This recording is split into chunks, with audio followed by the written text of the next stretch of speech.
Oh, good evening, boys. How we doing? Little waves, little waves. Evening. Yeah, all good. What's that, Daryl? What? What does? What? Yeah. All right. Fair enough. Yeah. Cheers for that. Thumbs up. Really. I think it's Exactly. creative. Yeah. Very creative. Childish is what I would say. Childish. He's in the right company, though, isn't he, Ben? Yes, Yes. we do. So are we all happy, boys? Everything's tickety boo, tickety boo. Yep. Yeah. Good. So obviously this week we're gonna talk about dosing, and the reason that we're going to talk about dosing this week is because the main man, well, not the main man, but because I'm the main man, the noob is having alkalinity issues, and I thought it'd be a timely thing that we could all have a group chat on a Friday and talk about dosing, and then he may learn a bit. But obviously, he's got other different things that are annoying him at the moment, and he's got things alkalinity wise dead easy, but he's managed to cock it up. So, Ben, what product do you use for alkalinity? I use Reef's Elements, two-part dosing. So, go on, 2-part as in magnesium and then the calcium and So yeah, alkalinity. part one is alkalinity with trace elements, and part one's alkalinity with trace elements and a pH booster inside, because I use the pH plus variant of the Reef's Elements, and part two is the magnesium, calcium, and other trace elements, the other amount of trace elements that you require. Right, and is that in a liquid form or a powder form that you have to make up? Liquid form. So it's literally buy the liquid, plug it into your doser, and then just crack on. Really, read the instructions, which are quite simple. To be fair, on the back, it basically says stop any dosing if you are, take an alkalinity reading, and then wait 24 hours, do another alkalinity reading. Whatever the difference is, you know what the new usage is. And then from the usage, you can then read the instructions in the back, and it gives you kind of it says like 10 mil per 100 liters will increase DKH by 1 DKH. So then you can figure out in the equation how much you then require on a daily basis. Right. And is yours what you using, Daryl? What is there a thing that I can make? I'm going to make a word out of that. What is it?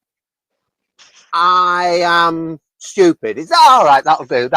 Oh no, that's me again, isn't it? So Daryl, what are you using for alkalinity? Homemade stuff. Ooh, contraband. Yeah, it's basically Fornamarin, but instead of paying £10 a litre, I'm paying like 40p. Right. So yeah, it's just Fornamarin basically. Fornamarin with trace elements, and they're all individual. So you got obviously your alkalinity in one bottle with trace elements, your calcium in another bottle with trace elements, and then your magnesium by itself. And yeah, that's it. It's as simple as that. You're mixing that up, I would presume. Yeah, I'm mixing it up myself in a 5-litre container.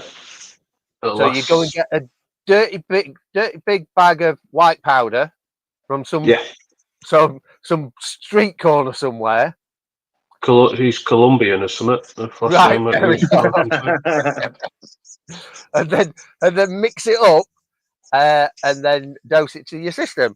So I would presume your pirated version never had a packet to be able to go with this amount is per 100 litres. No, but if you do a bit of revising or a bit of research, or tune in to us, fellas, because he's just about to tell us. It's exactly the same as the Fauna Marin. Exactly the same. Right. Oh, so bicarbonate, I think it is. You get that. You mix 500 grams of bicarbonate into 5 litres of RO water, and Bob's your uncle, you've got alkalinity. I think it's bicarbonate or something like that. The same as your calcium hydroxide, same thing. Is you just mix it up yourself. Exactly the same as Fauna Marin. If you want to know how to do it, just research how to mix Fauna Marin, and there you are. And you just buy it all from AB APC Pure or something it's called. You buy all the stuff Right. off there, and it'll cost you pence to make. No reef tax whatsoever. None. So yeah, So that's what I use. when you first started dosing, Hmm. did you? So obviously Ben has just mentioned that you take a reading, you wait 24 hours, and then you work out the difference.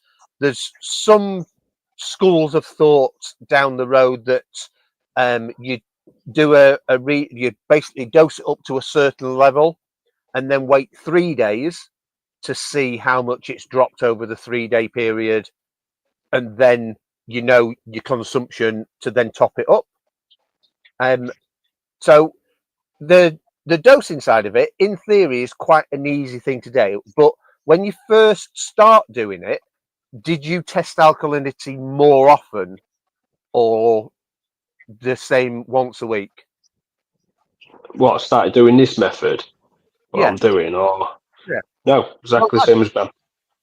either Exactly or. the same. Like when you first start, because obviously this people say that dosing is a hard thing to do,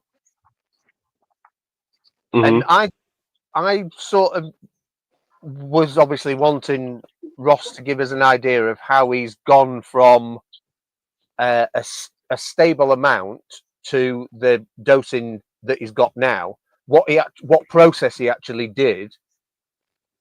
So for me, when I started dosing, I tested alkalinity every day, to be fair. I was a bit OCD with it because I was scared to overdose, which obviously is a lot harder to reduce once you put it in the tank.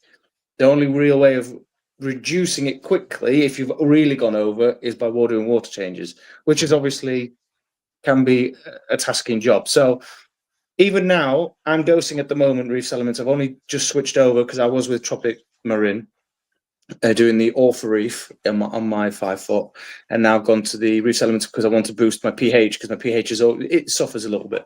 So at the moment now, every time I'm dosing, I started off, even though it says I know my consumption and I'm using their instructions, I still go below. And then every day I see what my alkalinity is doing. And if it's still dropping, because I dose every hour, I take how much, say 5 mil, and I divide it by 24 hours. So it's every hour a dose. I don't do like one big dose in the day, or split the dosage into bigger dosages, but less. So every hour I check, and it would literally, I can still see the alkalinity dropping. So then I know I'm not doing enough just to even keep it stable. So then I will up it a mil every time till I get to the stable amount. So at the moment on my tank now, I'm still dropping alkalinity. I was at 8.5, and now I'm at 7.5 or 7.6 the last time my alk test was done. So I'm now upping it again. I'm still upping every day. I'm still upping it by for me at the moment at like 2 mil, and I've gone from 5 to I'm at 20 mil now, and I'm still dropping. So, but very slow, very minimal now. So You're dosing 20 mil of alkalinity a day at the moment, yeah. Yeah, Daryl, what sort of dosing are you doing at the minute? 140. 140 mil a day. Yeah. But that can vary though, can it, on strengths of your alkalinity of the product you're using? Yep. I'm doing it totally different to you guys. I don't do the 24-hour period thing. I'm doing the bolus. So I dose 140 mil, in one shot. So there needs to be an emoji for that, doesn't there? So that's, Ben. yeah, that's a lot. I've got to. That's a lot. But I mean, I'm assuming that it works. But it works for your tank, though, doesn't it? So obviously, you're having your alkalinity go to you dose your 140 mil. It increases to the desired level that you want, or within the range of the desired level, and then it reduces all the way through the night, through the day, through the night, and then in the morning it all goes back up again to your desired alk. Or does your alkalinity actually stay stable? So my alkalinity in the morning is around about 7.5. Right. I then dose 140 mil straight in. It was 150, but I moved the wave makers and things started creeping up. I dose 140 mil in the morning before the lights, an hour before the lights come on. The lights come on. My alkalinity will shoot up to 8.4, 8.5, and it will stay like that for about 6, maybe 7 hours. Just 8.4, 8.5 all day. But the whole idea of doing this is it also shoots up your pH. So when I dose in the morning, my pH is 7.9. An hour later, it'll be an hour and a half. My pH will be 8.1. And as the day go on, and I get by the end of the day, back end of the day, my pH will be 8.5, 8.6. So, but that's the whole point of the bolus. It's more for the pH than anything else. But yeah, alkalinity, I dose 140 mil, one shot in the morning, and that is it. First time I've heard anyone do it like that, but it works. There's a reason clearly. he's here. There is a reason he's here, Ben. Yeah. I'll Obviously, it send the works, though. I'll send the graph over to you. Yeah, that'd be cool to see. Yeah. So it's, What about you? then- What about you, Lee? so all of these individual systems are running loads of different. I mean, that one down there will go through probably 60, 80 mil a day. Yeah, but it's little tiny. It's like little tiny frags, isn't it? Rather than established colonies. So again, it's different concept in theory because they're all individual little bits, and cutting them and then resting them rather than it a constant growth, because obviously it's not growing when it's resting and healing, and then obviously it then starts growing out. So the little white tank that's in the back, that'll be a good indication of where it is, and obviously starting the dosing process live on the internet. Well, sort of live, semi-live. It'll be to see how it goes on. And what I want to do is I want to be able to take one product and use it for a certain amount of time, and then literally take the bottle out and put a totally different product on there and just gauge where it is, see whether there's any difference in the colours or bits and bobs like that. So we'll see. Fair enough. But obviously then the calcium side of the dosing system, same sort of idea, because obviously you use alkalinity first and then you start to see a little bit of a calcium swing. Did you do exactly the same process for calcium, Daryl, or did you use a different thought process? Right, so calcium gets dosed between the light period. So when your lights are on, so my lights turn on at about 10 o'clock and then turn off at about 8 o'clock, 9 o'clock. So my calcium gets dosed between that period. So I have one shot of alkalinity in the morning. Calcium gets dosed between the photosynthesis period and then stops when the lights go off. And then my magnesium gets dosed on a 24-hour period through the day. Right. So Ben, Ben, are you some? Yep, I well, the part 2 is the magnesium and calcium with the Reef Elements, the 2-part system. So again, I actually dose 40 mil of that a day, and that normally keeps my calcium at around about 430, roughly 430, 440, and magnesium about 1380. And that gets again divided between the full 24-hour period in 24 doses. Right. So, like Daryl, you know, when you're talking about you put in the same amount of alkalinity in the morning, is it changing with the coral growth that you're having to increase it in like every month or every 2 months, or because of the growth of the coral? Yeah. So same. Basically, when I started doing this method, it was the same as Ben. You don't dose anything at all from 10 in the morning till 10 the next morning. You calculate how much your alkalinity is dropped. You figure out how much it takes to bump that up by 1 DKH, and you chuck it all in at once.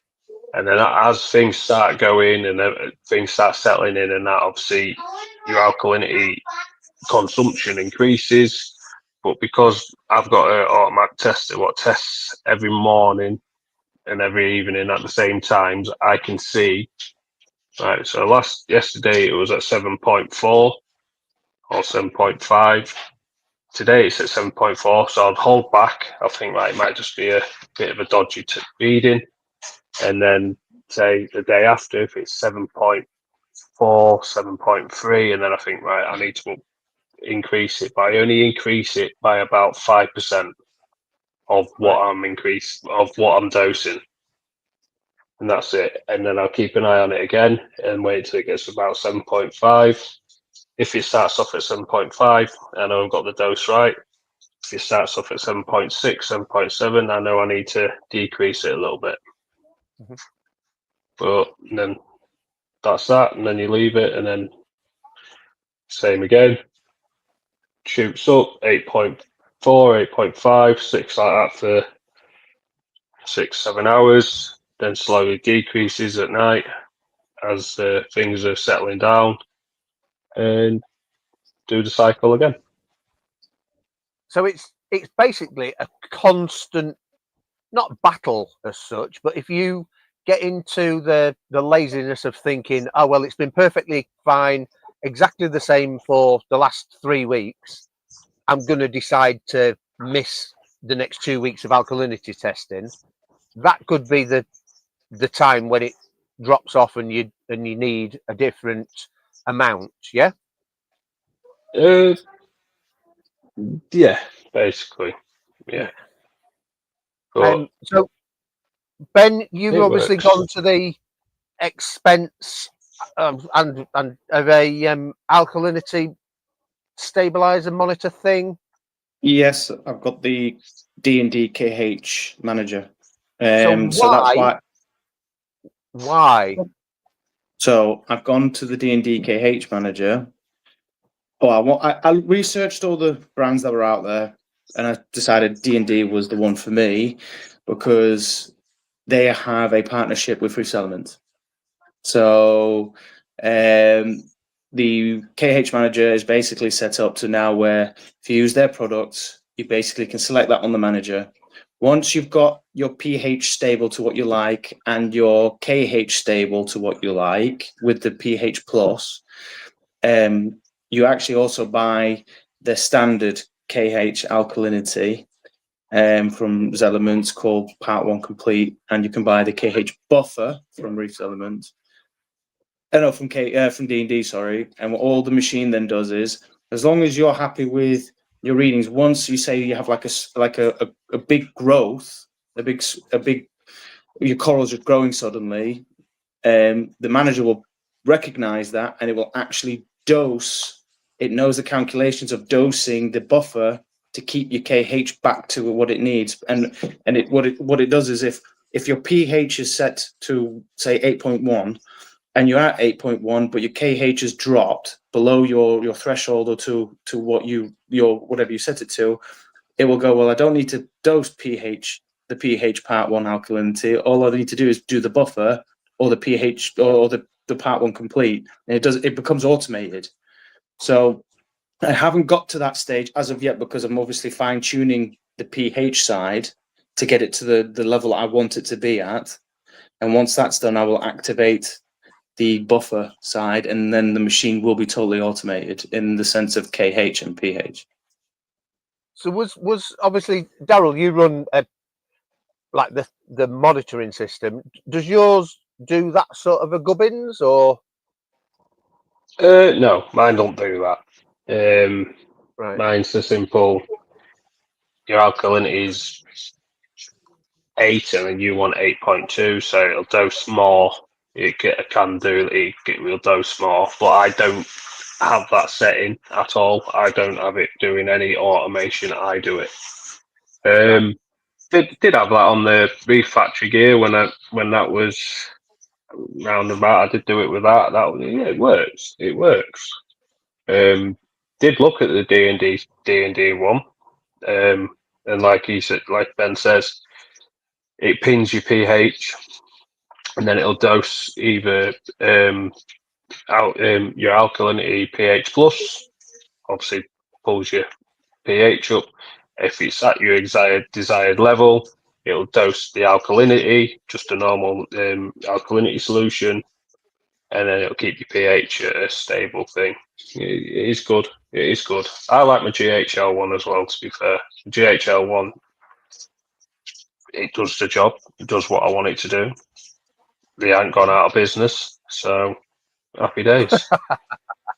And you've mentioned him a couple of times now. So Yeah.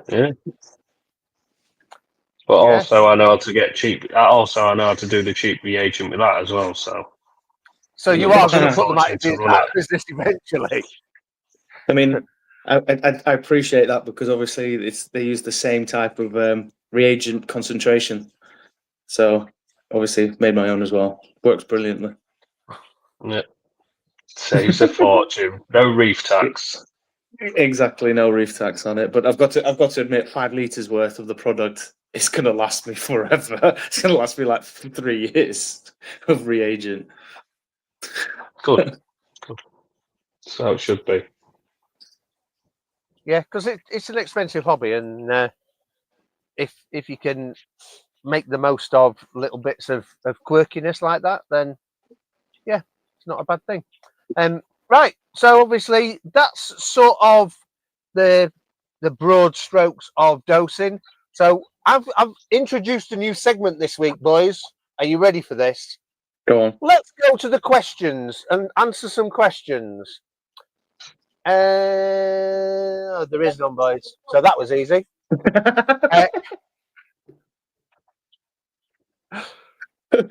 Maybe next week. But there's a whole new section called, after we talk about the rubbishness that we're talking about, we'll go to the questions and answer the questions that were in the group. I've seen it done. There's other live streams that get questions. So has anything special been happening in Daryl's recap of the week? No, not really. Skimmer's Wicked. playing up a little bit. That's about it. Say that again, sorry. Skimmer's playing up a little bit. I need to buy a new bubble wheel thing. I need to buy another 2 of them and just put them on. That should sort it out. But at the moment, I've got an air pump pumping air into it, so it's pulling enough oxygen through to give it the skim. Oh, right. Yeah. DIY Daryl. So is it that it's as like sticky out bits, doesn't it? Have they come off or?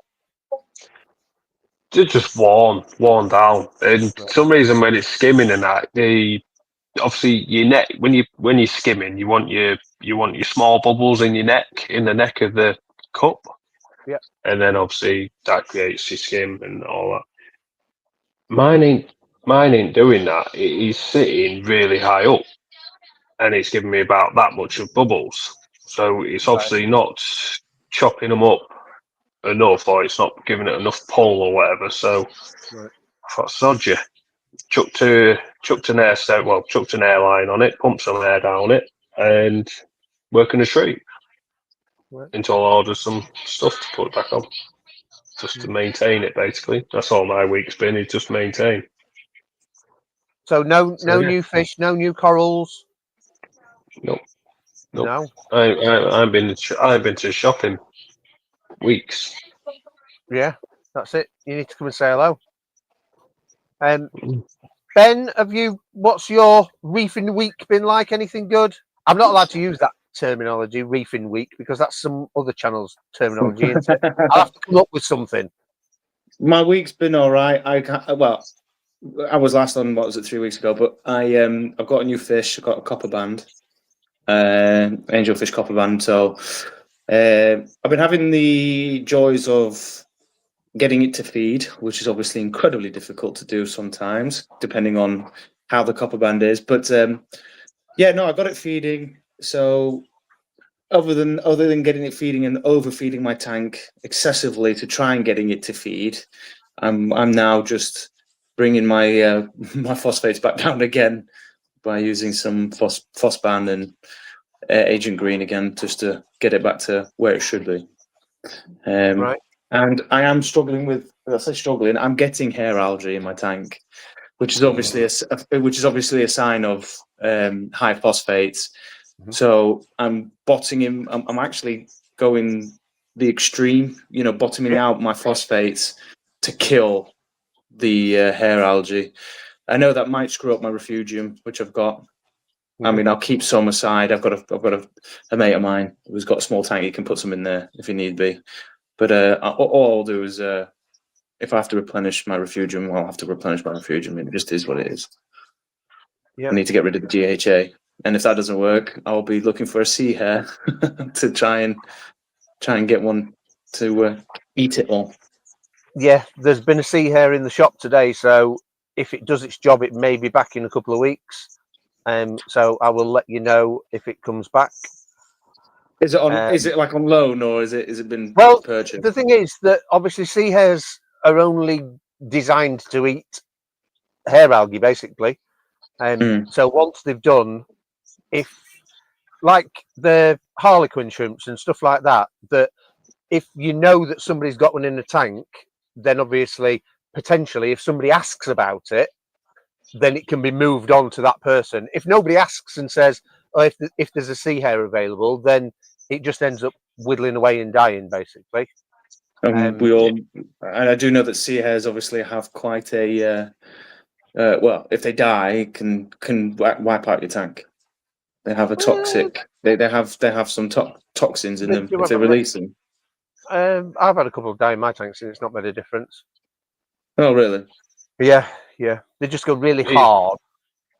It's one of them things you don't want to risk it. So if once it's done its job, take it out. Yeah, Take it back to the shop. There's always someone who's overfeeding, got hair algae. Yeah. Well, I mean, the overfeeding is only because of this copper band. I mean, I've got it feeding on some small brine and some Californian blackworm. So that's and Aptasia. It absolutely loves Aptasia. I'm having to actually go into my sump where I've got Aptasia on my bio balls, and I'm having to cycle through the bio balls, dropping them in the display, and he ruins them he absolutely demolishes within less than 30 seconds. It's all gone. So he's a brilliant Aptasia controller, that's for sure. Yep. Yeah, I've got to admit, I've never seen any Aptasia in mine since the copper band's been in there. So because it's eating it all. Yep. Yeah. But other than that, tank's going good. Right. Touch wood. So my week has been electricity issues ranging from the end of last week. So obviously setting up new systems, the weather's now changed, and basically right next to the white tank, that's where the door is now. So obviously it's now drawing cold air underneath the door, which I didn't actually realise that there was so much of a draft coming from underneath the door that as soon as it's now meeting, I mean, the majority of these systems are running at 24.5 at the minute, but the cold air hitting the hot air, we all know what rain does. It forms. So basically, the back of where that system is, the wall was dripping. And then all the drips were to the floor, which created a puddle. And what was on the floor, boys and girls? You know it. Electric. So it tripped my electric. All of it, or just part of it? No, all of it, because it's all. So there's two different consumer units, but obviously because it tripped this consumer unit, it tripped the next one as well, because there's different bits of equipment that are on different bits. So sounds like you need to upgrade your electrics. No, because it's all. The only reason that it's now changed is because of the door used to be here, just behind here, and because I've now moved and put more systems in there, I've opened up a different door on the back, which was closed off. So it's a different point of access. And when I did this door, I put a raised lip, so you have to step into rather than it have a draft underneath. So if I've sorted it, don't you worry, I've sorted it. Yeah, exactly. And then today you will see it, because this little mushroom is going to be the new star of YouTube, because it's absolutely beautiful. Don't be getting your mushrooms out on YouTube. Yeah. So yeah, I've picked a new mushroom up today, which is an absolute stunner. And Is you it will bouncing? No, I'm not into that rubbish. Leave that to other people. It's going to be a reasonably priced coral when it's done, and yeah, it'll be. It's really bright. You'll see it. You'll see it. Maybe you'll see it tonight. You never know. Going on about mushrooms, my Rhododactylus mushroom is just split again. It's just the one from the show. No, not the one from the show. That one is still growing at the moment, but that's doing good though. The one that I gave some to you. That's bubbled, the green one. Yeah. It's walking around the rocks. It's just dropped another 2 or 3 little mushrooms, and then the last one it's done. It's literally like, it looks like it's the skin. It's like stretched its skin really far as it's placed itself, and it's just on that again. I mean, it's a good coral, that mushroom. It keeps doing it. Yeah. And are they available on halfcutcorals.co.uk? No. Well, no, they're not. I mean, they're growing. I mean, they're only. I mean, one of them's not even the size of a the pen head. Yeah, it's just started. So right. So that's future. So that's a future coral that's going to be on halfcutcorals.com. Yes, it will be a future. It will be a future. Yes, that other coral from the show, I really want that to split. To be fair, because that is a really beautiful coral. Yeah, that I bought. It is stunning, that one. So, right. So I'm thinking we've been doing this long enough now, to recap on the tank tours, because obviously we did a tank tour of Ross's tank, and obviously we personally have seen all of the stuff that he puts on our WhatsApp group and stuff like that. But I think revisiting the tanks as such, going round, because Dave's very quiet about his fragging system, isn't he? Yeah. He hasn't said much. There haven't been any update pictures or anything. He's been busy, hasn't he, Paul, working that? Yes, but I need content. I mean, come on. And man flu. Come on, he had man flu. You know, Well, yeah, to be everyone fair. knows that's worse than giving birth. Yeah.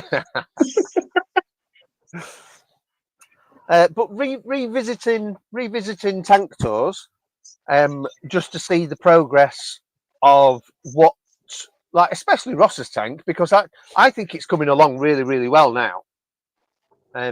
He's obviously got some new equipment that he can show off and do bits and bobs like that. So we'll have to see whether we can get him to do that.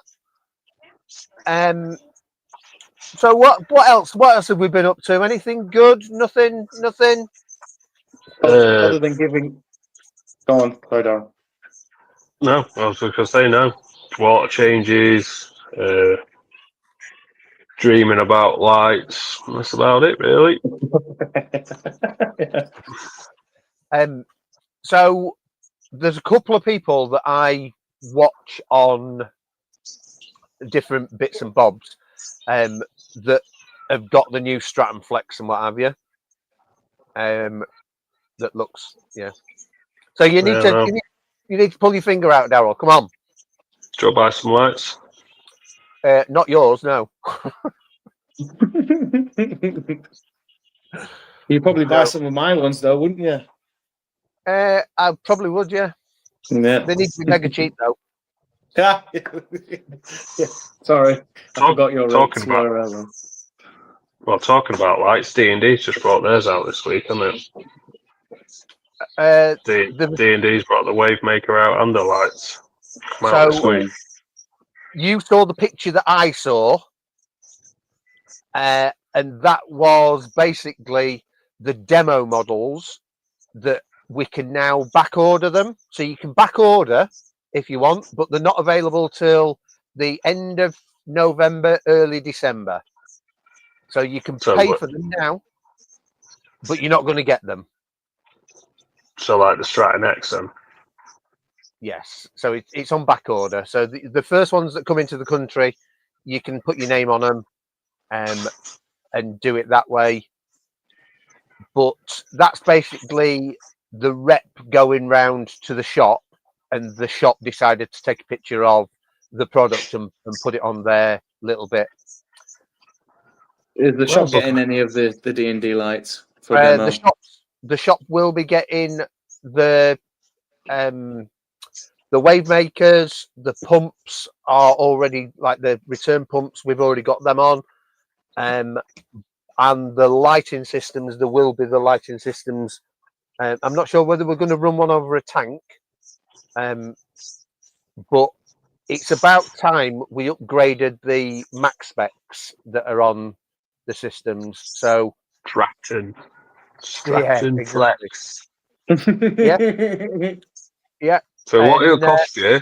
What it'll cost you to light that frag system up? Be about the same price. Yeah, I totally agree with you. That is actually true. All we can do is talk to the man with the money, and see whether he's going to part with his money.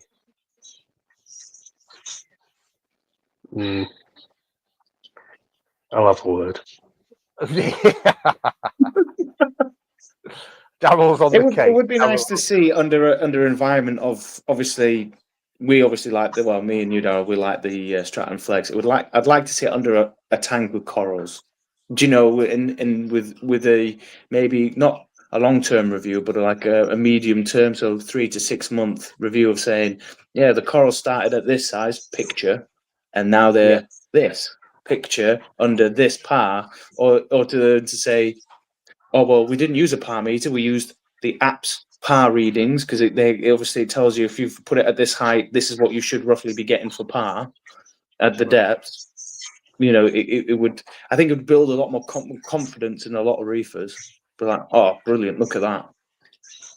Yeah, I would just like one video with it over a tank, with a geezer with a stick and a fire meter, just testing it, going, this is what it does. Yeah. This is the coverage, blah blah blah. And all I want. As soon as I see that, I'll be very close to buying one. Yeah, that's what got me to buy these. To be fair, was I mean there was exactly that done with the 32s, the AI the Hydra 32s, but that gave me then the confidence for the 26s. I knew then roughly what I needed to do and what then the differences were. So that made me then buy the Hydras. So all I need to create that content is £600 each, boys, and I'll go and buy one, and then I'll do the content, and then one of you can then buy the light, and the other one will get his money back.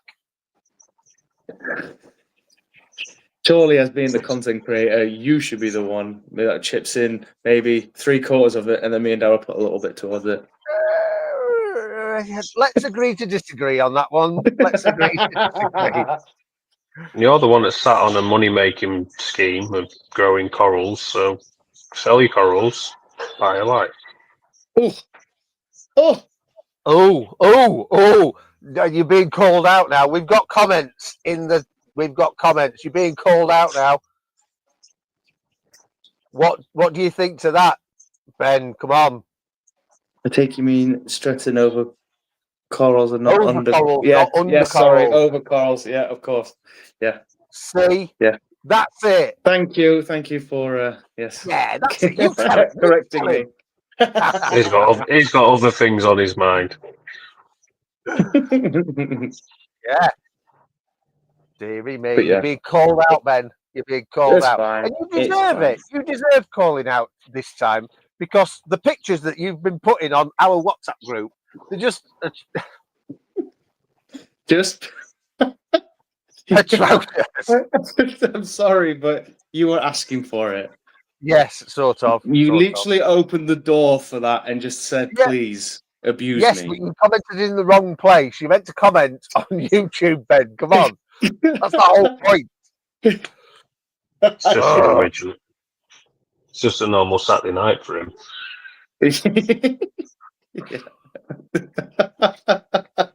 Oh, Anyway. Lord. Let's move that aside.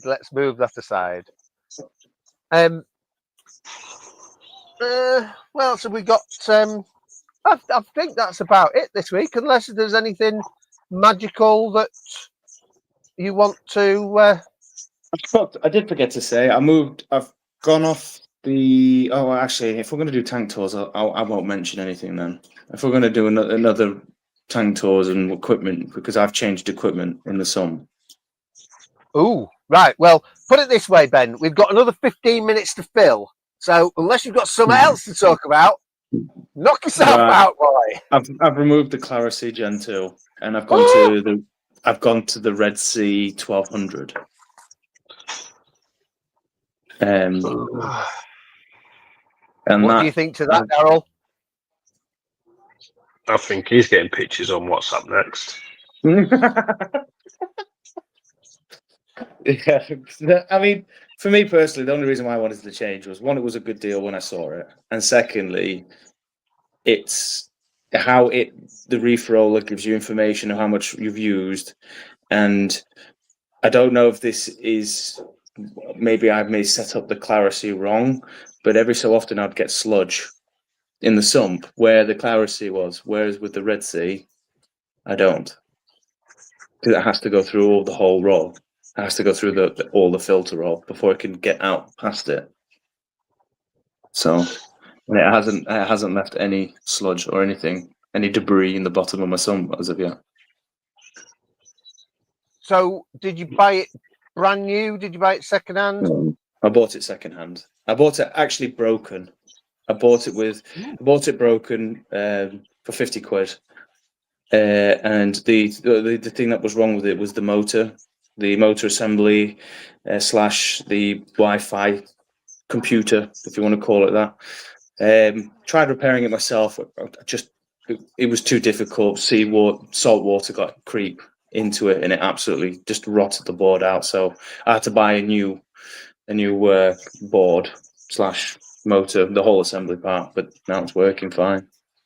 So what sort of money was it to replace that sort of a gubbins? I bought the new Red Sea assembly was, I think it was like 110, 115 quid. I got it on a deal. Right. That But was you still cheap. got- But no, that was normally it's 150, 160 quid. I bought a whole new roller for that, and with a fleece on it as well, brand new. Does exactly the same job. What brand? What brand? Bubble Magus. Yeah. Well, I've searched up. I wanted a Red Sea, so I got Red Sea. At least. Oh, I mean, with the Red Sea, I was happy that I've got the information how much I'm using, so I know when you can see the trends of when you actually get waste. It's quite. What do you think? You glasses? What's he doing? Yeah, that's what I use. Your yeah. glasses. Just I- look. Eyesight. I look at it. Oh, There you it's go. nearly empty. I'll change it. I'm getting lazier and lazier. That's what I'm trying to be. So it's more automated, so it's easier for maintenance, less maintenance time. Well, More it's time not. to You do spend other more things. time on your phone. Yeah, but that's still quicker than having to constantly come over to have a look. Yeah. Eyesight.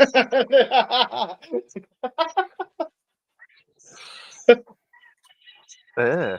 So what have you done with the Clarity? Have you moved it on?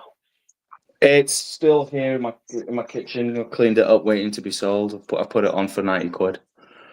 I'll give you a tenner. Not as good as your Bubble Megas. Probably not. Right. Cheap. But Yeah. it's on sale on Facebook. I mean, if It's it on doesn't sale on sell, Facebook. I'll put it in the shop. Will you now? Have you noticed anything with it? Is the fleeces? I forget what you call it now. What's the micron on the fleece? They're the same. Yeah, they're all the same with the Clarity. There is no. No, I mean Oh, between the Clarity and the Red Sea. Have you noticed the difference? Is one Oh, coming yeah. out a little bit darker, or Oh yeah, no, the Red Sea, it's like a nearly to a point of like a sludge being taken out. Whereas with the Clarity, it was like a tint of green. So it was still like darkish green, but it wasn't like thickly packed on, if you know what I mean. So it goes through a lot of roll quicker than this one has so far. I can adjust mine. Yeah, see with the Clarity, you can't adjust that. You can't. You have no way of adjusting that, other than obviously flow rate. That's But it. again, that's it. It's the only thing you could adjust is flow rate. So So did you find it difficult attaching a Red Sea roller mat to a D&D tank? yes, only Ah. only because I bought the 1200, which is massive. If I would have gone for the 500, it would have fit in the compartment where the old Clarity is. But because the 1200 is bigger, because when I am looking, I want to have a bigger tank at some point. I bought for future where I would like a bigger sump and a bigger tank. So then I have a filter roller that can accommodate for that. I don't have to buy again something else. Forward planning, like it. Forward planning. But yeah, so at the moment my actual Red Sea's in the main compartment on my sump. Then there's a flexi hose that goes to the I know. It's like it comes with it anyway. The flex pipe is on, and so the original main compartment didn't have a flow. So all I've done is my UV. I've then done the return on the UV actually from the main compartment to the original compartment, to the first compartment. So then all my bioballs are now gone in there, and then it's still then cycles around and then gets returned with the return pump. Do you not just fancy taking the baffle off at the back? That's the issue with taking the baffle out is then you remove the overflow section as well. Pipe it into your roller, fleece roller. I mean, I could do that, yeah, but I mean, this sump has already been modified once before because my sump is only three compartments. I've got one really big compartment. I mean, it's massive. It's not split. And then you've got, so how does it go? So you've got your normal return, your normal water going down into the sump, into a small chamber, if you want to call it that. One's for the overflow, and then the return. And then that's normally where your Clarisy, or when you had originally with the filter socks. Filter socks, yeah. For the filter socks. So that's been removed. So then you can still then hook the Clarisy and pipe the Clarisy straight to the downpipe. And then it goes over one small baffle of glass, or one small layer of glass, and then it's just to a big, say 35 by 35, something, or even bigger than that, centimeter box of just water. That's all I had. So I had then the skimmer in there, and I had my bio balls and my return pump. So if I remove that baffle and made it just say into one big compartment, I lose then the overflow, the little overflow section. So the water flows actually into the overflow, the return goes into that little overflow, which then flows into that small compartment where the Clarisy used to be, and then goes into the main compartment. So, not the most conventional sump, but it works. So I'm not complaining. So when you were messing about in the sump and things like that, why didn't you take us a picture just like Daryl did when he was messing about? Because he looked as though he was about ready to smash it to bits. Did you struggle with it, or was it easy to do? No, it was easy to do. I mean, the Red Sea automatically you can hook it onto the glass. It's built as part of the frame of the Red Sea. It just has a hook. That's the length of it, so you can put it anywhere as long as it fits within the compartment. You can put it on the glass. So that's all I've done. I've hooked it on in the main area. The only annoying thing was I didn't want to put my downpipe higher up, so then that the flex pipe that's on the reef mat sits up above. So it's then it's easier than to get around it. I didn't want to do that as of yet, because when I changed it over, my first initial thought was, let's see if this works right. Firstly, because if I start modifying the tank, I then can't use the Clarisy again.